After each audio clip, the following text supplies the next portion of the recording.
Welcome back to Beyond Four Walls, Conversations on Affordable Housing. I'm David Dworkin, President and CEO of the National Housing Conference, the nation's oldest and broadest affordable housing coalition. I'm joined today by Dennis Shea, Executive Director of the Bipartisan Policy Center's J. Ronald Terwilliger Center for Housing Policy. The J. Ronald Terwilliger Center for Housing Policy reflects the deep commitment of both the Bipartisan Policy Center and philanthropist Ron Terwilliger to the idea that every American family deserves a decent, safe, and affordable place to live. Believing that forging broad bipartisan support offers the greatest opportunity to realize this goal, the center works to advance public policies that more effectively address our nation's critical housing affordability challenges. Dennis's past work with the BPC includes serving as a consultant to the Bipartisan Policy Center's Blue Ribbon Housing Commission and its Senior Health and Housing Task Force. During the administration of President George W. Bush, Shea served as Assistant Secretary for Policy Development and Research at the U.S. Department of Housing and Urban Development. Immediately prior to joining the BPC, he served as Deputy U.S. Trade Rep and U.S. Ambassador to the World Trade Organization in Geneva, Switzerland. At the WTO, he led an interagency team charged with advancing U.S. interests on issues ranging from trade in goods and services to e-commerce, intellectual property, protection, and agriculture. So welcome, Dennis. I'm really excited to talk to you today. Great to be here with you this morning, David. So we've got a lot going on in housing, more than ever before in my recent professional life. I think that one of the things I find really interesting is for people like you and me, toiling in obscurity around housing affordability for a long time. When you were BPC the first time, did an amazing report on housing policy, incredibly comprehensive, no action taking on it at all. It was really a period where housing was a dirty word. Like politically, nobody wanted to touch it. Very different scenario now. And recently we worked together on a poll that Morning Consult conducted, really bears that out in numbers. Why don't you tell me a little bit about the poll and what you think are America's changing attitudes about housing affordability in particular? Thank you again, David, for the opportunity to be with you today. And it was great to work with you on the poll, which we both commissioned Morning Consult to do the poll for us. You know, I used to work with BPC and I used to work with Ron Terwilliger before he founded the center. And he used to call the housing affordability challenge a silent crisis. In fact, we worked on a paper together that called it the silent crisis. We didn't understand why, as you mentioned, working in obscurity, we didn't understand why policymakers, the media, weren't paying attention to the housing affordability challenges in the United States. Now, rewind forward, or not rewind, but move forward 10 years, and now it's no longer a silent crisis. We read about it every day. I mean, every day you pick up the paper, go online, watch television shows that are talking about housing affordability.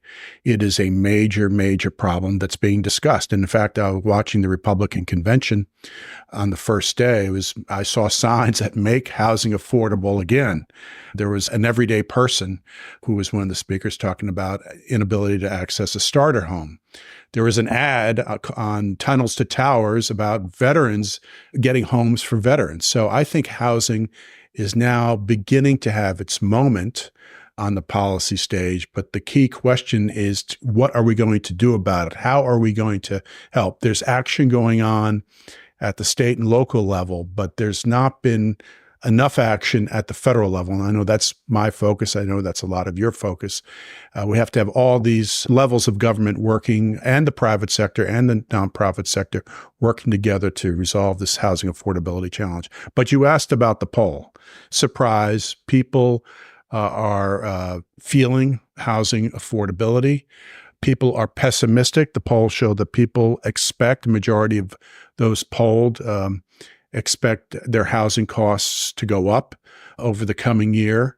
One thing that really struck me was the fact that 47% of those polled said that they were very interested, of the renters, said that they were very interested in owning a home someday, but that was down 10% from September 2022 when we asked the same question. So Do you there's a think lot of that's pessimism. hopelessness? This is not just, I'm not going to hope for this because it's just not happening for me, or some kind of fundamental change in how people think about housing? I think it's Homeownership? hopelessness. I think it's more despair. I think people want to buy a home. I think people still believe that owning a home is a good investment.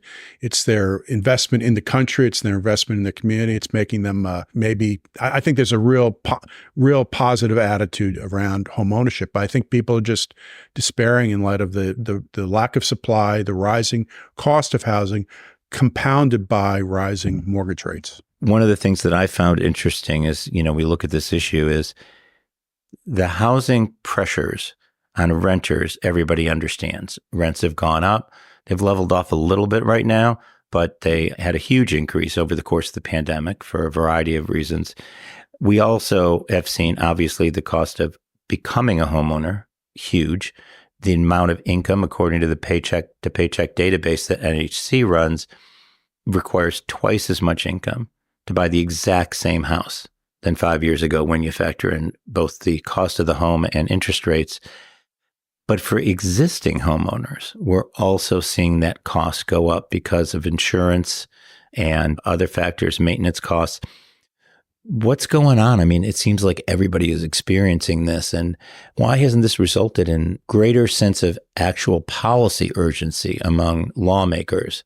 It has created, I think there's tremendous base because of your efforts. Members of Congress are hearing from their constituents. Housing affordability is definitely risen on the radar, become a bigger blip on the congressional radar screen, but it's still being overwhelmed. I think it's being subsumed by the general affordability issue, inflation. But the good news is there are things that have strong bipartisan support that can help us address the housing affordability issue. I think the bipartisan sweet spot is around housing supply. The fact of the matter is we've underbuilt housing by millions of homes since the Great Recession. There are a variety of reasons we could discuss as to why that has occurred. But there's this mismatch between the supply of affordable homes and the demand, rising demand for it. And that has caused housing prices to increase. And I think there's a widespread recognition across the political spectrum that the supply deficit is at the root of the problem, and we need to address it. And fortunately, there are things that are legislation pending in Congress that have strong, unprecedented bipartisan support.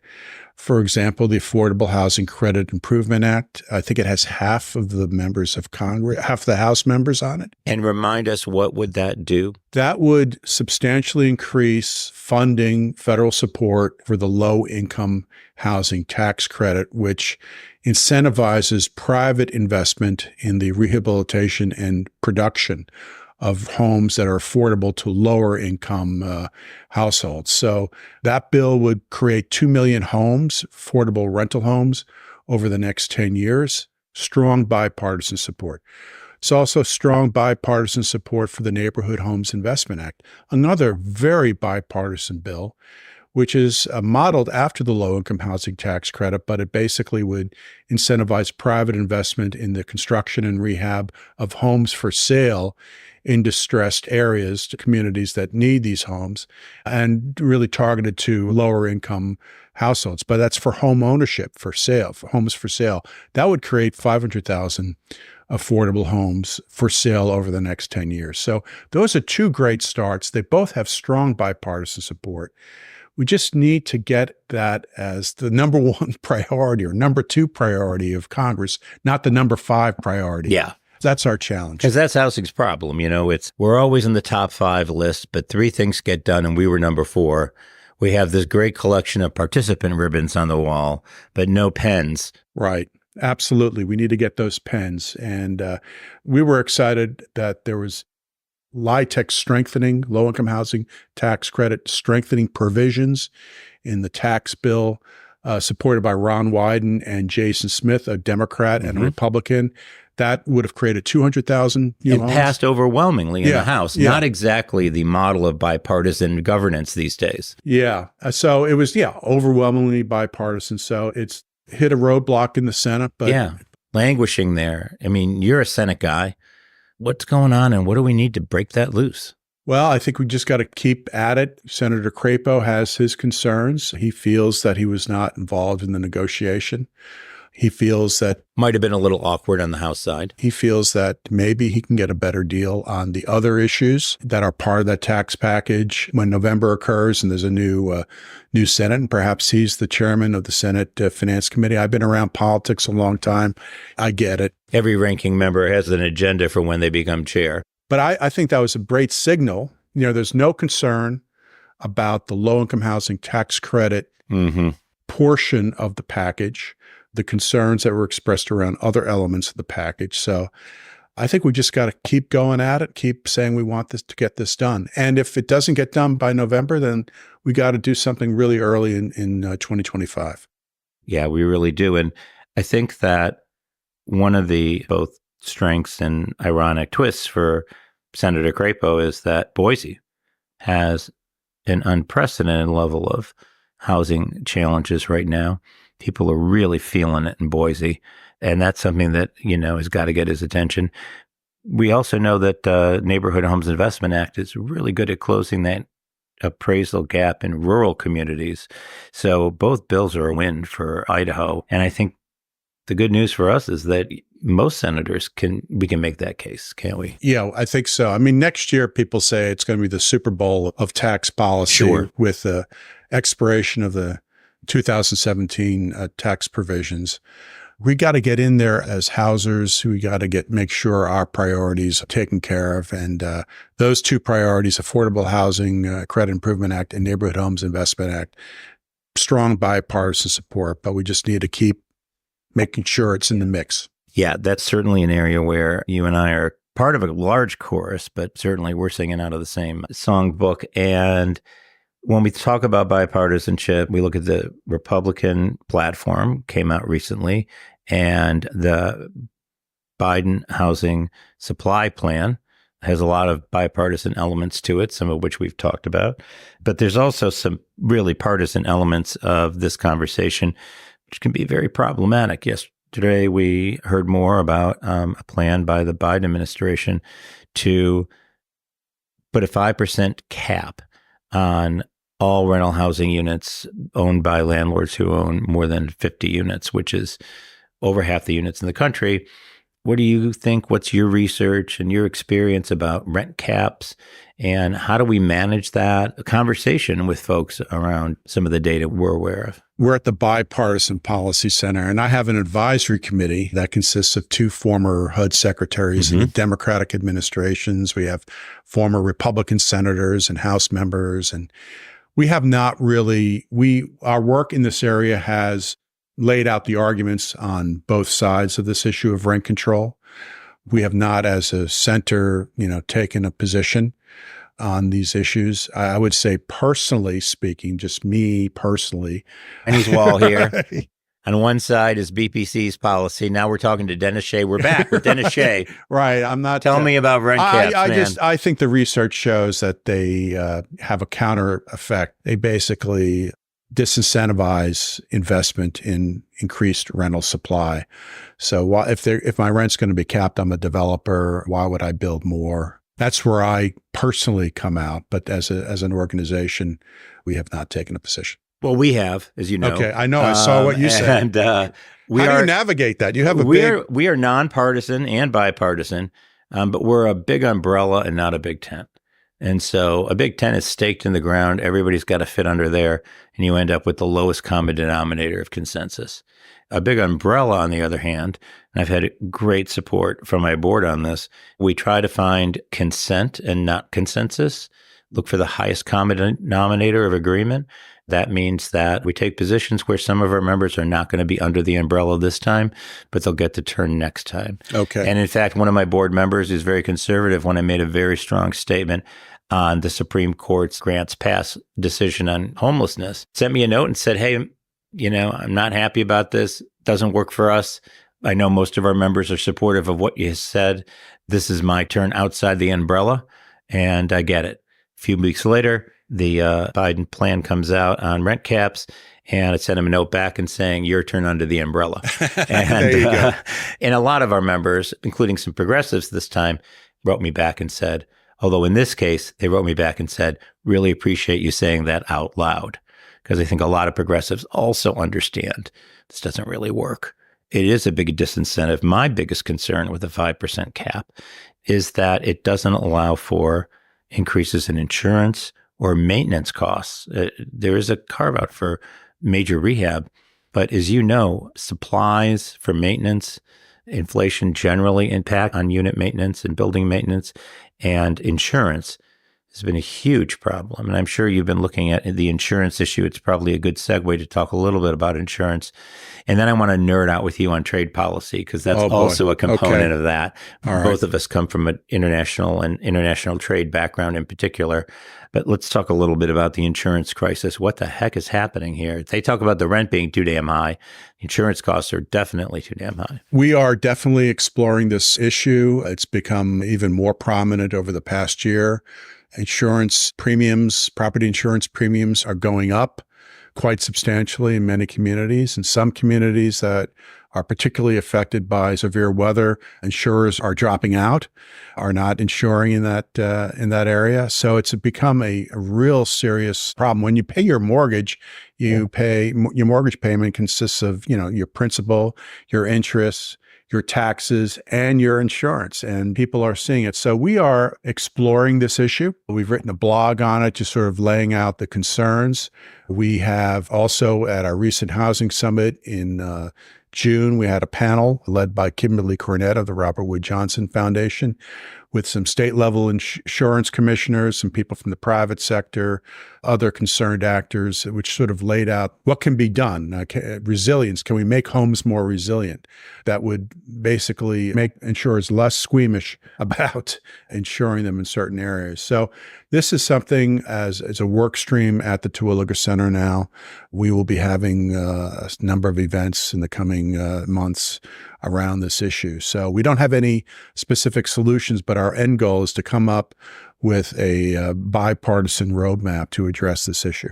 I'm pretty sure if I asked 10 other housing policy leaders in this space, they would give me the exact same answer you did. We don't have any answers. We're looking at it. Everybody is developing work streams on this. We've been looking at it more. I know Enterprise, Sean Donovan has really embraced this issue, trying to figure some things out there. There's a work streams that almost all of our members. HUD has got a conference on insurance this week. It's big. And one of the things that I think is particularly complicated and problematic about it politically is that change in climate is clearly driving insurance costs. And yet, climate change is an incredibly partisan issue still. And how are we going to navigate that? Well, you see sort of red states that are being very much affected by this issue. I mean, Alabama has been one of the leaders in trying to address this issue through a fortified housing program. So Alabama, Louisiana, some of these coastal states are very much impacted. So they, people there, they get it. They can't insure their homes, or the property insurance is going up. So they want solutions. I mean, the issue is a big sort of, dividing line, or is what's the federal role here? Because insurance is such a state level issue. It's regulated at the state level. Every state has a state insurance commissioner. So is there a federal role here? And I think that's where Republicans might become a little, not just Republicans, just basically people who like their state level system don't want federal intervention necessarily around this issue. So we got to find some solutions that sort of make property insurance more affordable and stop this really negative trend towards rising rates. Yes, the blue state governors can be very eloquent about states' rights when they're talking about their states. Yeah, right, exactly.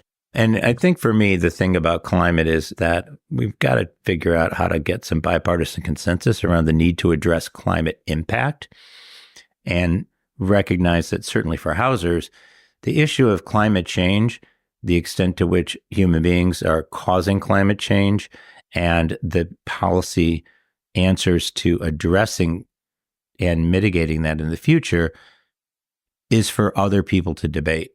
But when we look at the impact of climate right now, I don't think there's much room to debate because I'm seeing it everywhere. I mean, not just in coastal areas too. I mean, I just participated last week in a BPC summit on trade and climate. So we can maybe nerd out, pivot over to the nerding on trade.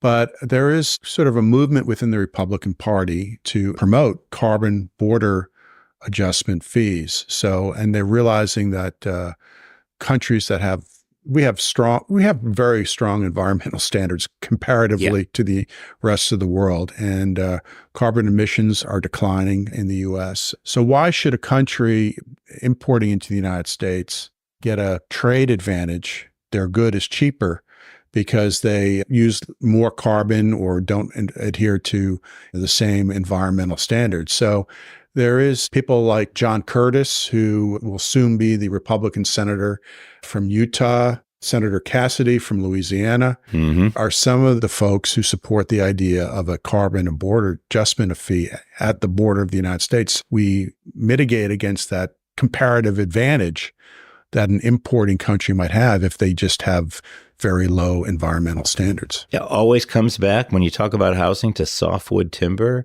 Canada, I'll tell you, I came to Washington, D.C. 1985. Got a job with a newsletter called Inside U.S. Trade. Still. Oh, really? You worked for I absolutely did. Wow. My very first. That was like the Bible when it was. USTR. The pink thing is what people used to call it because it was printed on pink paper. Okay. I used to get it electronically. Okay. So we were actually, didn't even have PCs when I started there. But my very first article was on Canadian softwood timber. And if you just crossed out the name Clayton Yiter, a blast from the past here, USTR during the Reagan administration, and you filled in any subsequent U.S. trade rep, you could probably run that same article today. Right. So what the heck is going on with lumber prices? We saw this huge increase during the pandemic, and then it's been bouncing around ever since, and it's a big deal for home builders. I remember the prices like tripling during post-COVID. It's still above average, but it is the historic average, but it's way down from the pandemic, but it bounces around. And our trade policy on tariffs also bounces around. And what we end up with is right at the moment when timber prices are going up, we end up hiking our tariffs on it too. So any thoughts on how do we stabilize the cost of timber? This is not something I particularly worked on. I worked on when I was at USTR, but my understanding in the past, there have been sort of agreements between Canada and the U.S. on this issue that at least have had some durability over time.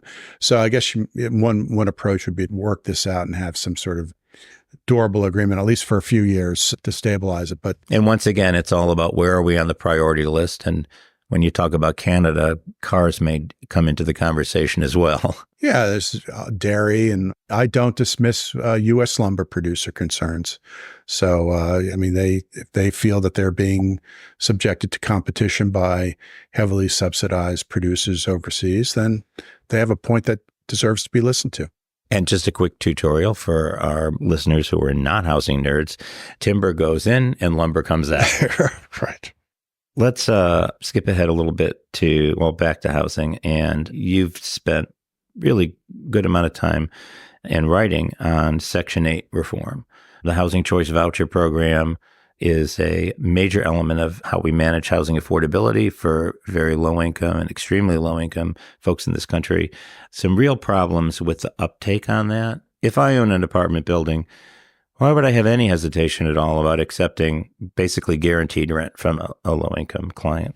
Well, thank you for raising this issue, because the Housing Choice Voucher Program is perhaps the most important housing assistance program that we have, federal housing assistance program that we have. It helps about 2.3 million households, 5 million people every year afford rent in the private market. It's incredibly important for lower income families who are looking for a home to have access to that through the voucher program. Unfortunately, landlord participation in the program has declined. Landlords cite a number of reasons for not wanting to participate, including administrative complexity around the program, particularly the issue of the inspections process.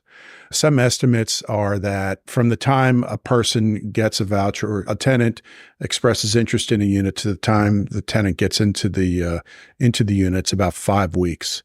That's a lot of rent that is foregone. So they say, I have a mortgage too.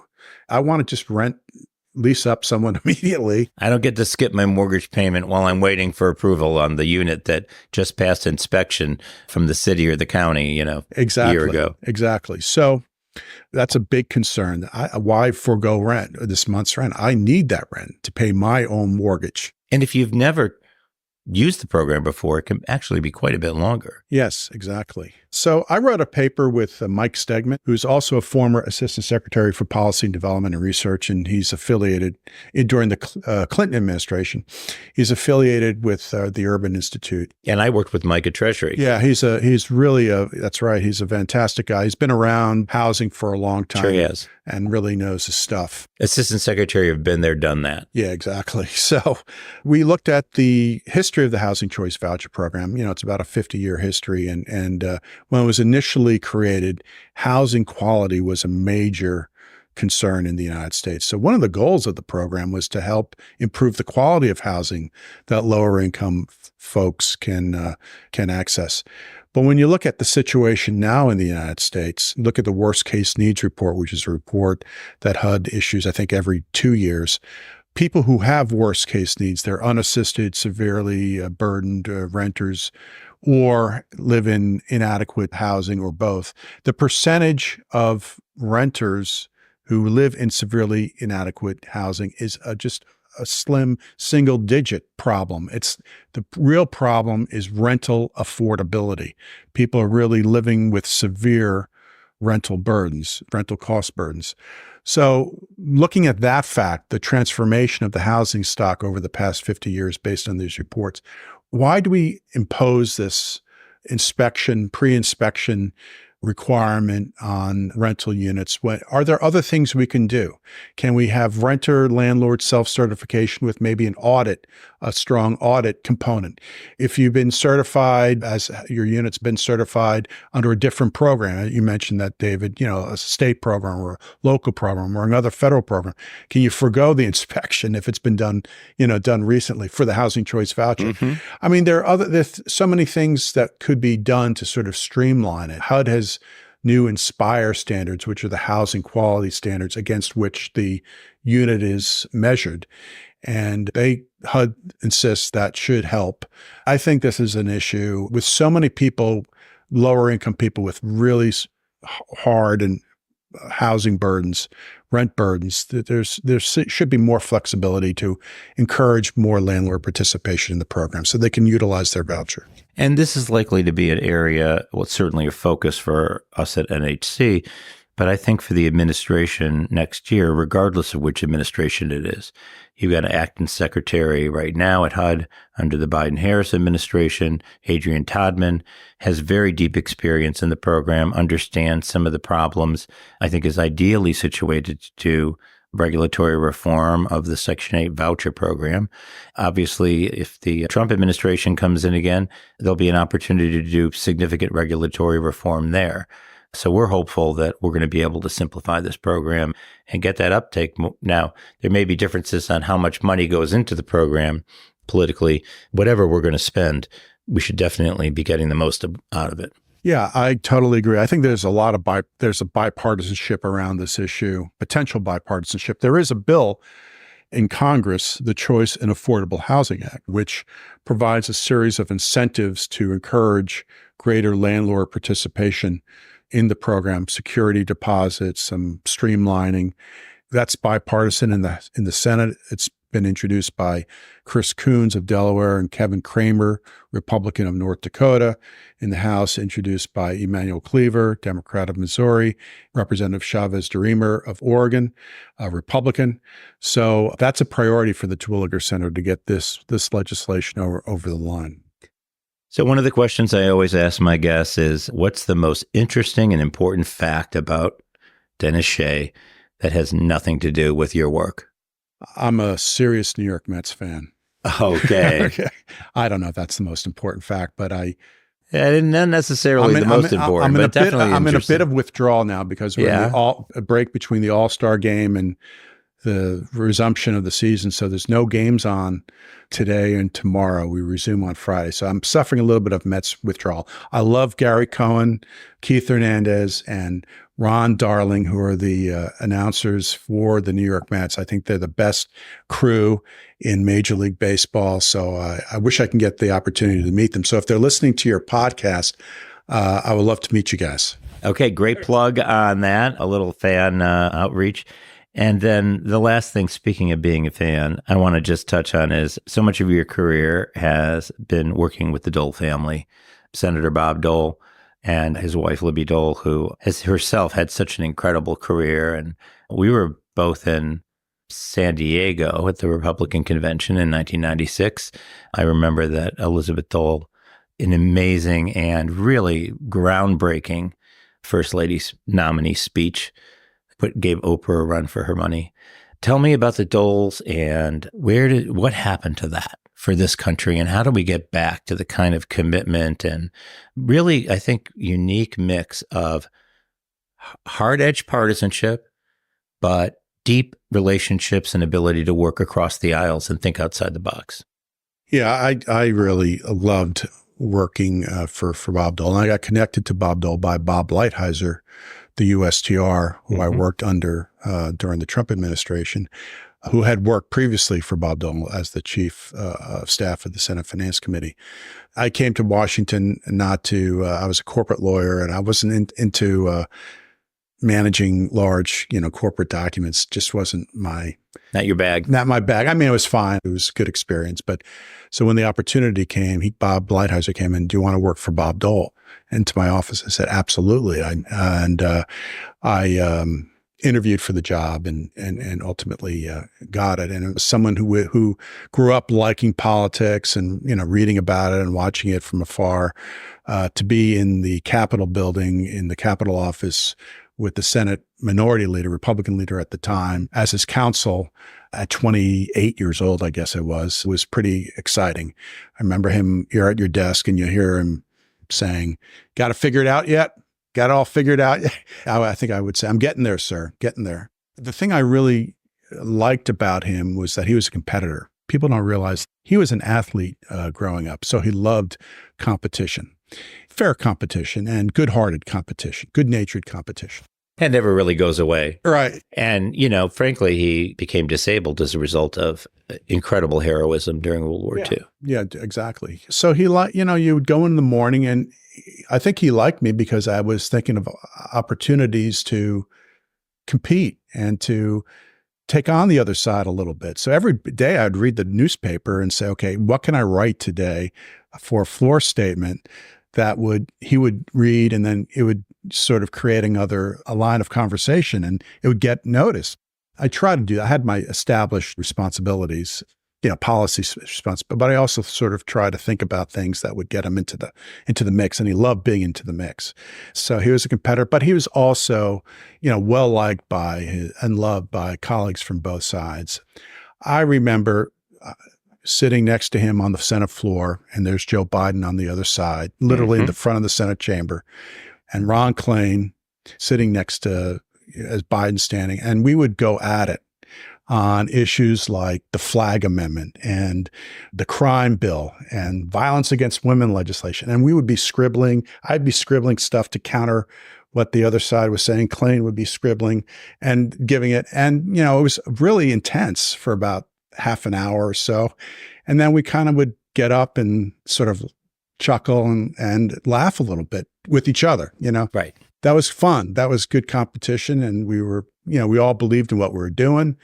and trying to make our points. But at the end of the day, we're all Americans, and this is not, this is not a personal thing. Seriously, don't take yourself personally. Exactly. Seriously. Yeah. Take your work seriously. Don't take yourself too seriously. And that's how I always thought about Bob Dole and Mrs. Dole. And I worked with Mrs. Dole as well at the NRSC. She asked me, that's why I left HUD. She asked me to come over to the NRSC when she was the chair. She was just a wonderful woman, very committed to what she was doing, very kind, really prepared. And she was a great support for Bob Dole. They were, a great couple to work for, great two people to work for. Yeah.